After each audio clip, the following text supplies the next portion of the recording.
Hello guys, in this video I'm going to show you how to load alpha maps in Zbrush. First I'm going to prepare the geometry. I'm going to give it a bit of subdivision.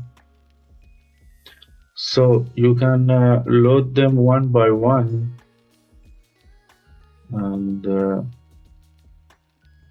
use them. Let me load another one. We have to put it on drag.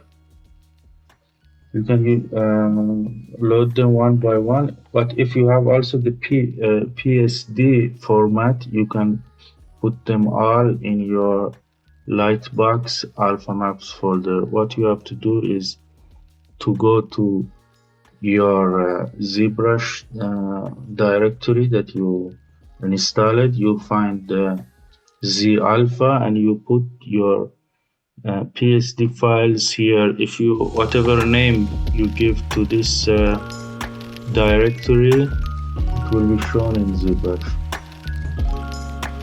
So this is our PSD files.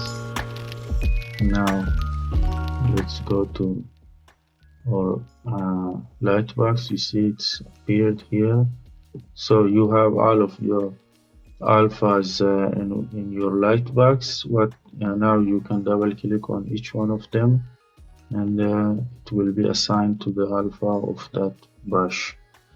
So thank you for watching.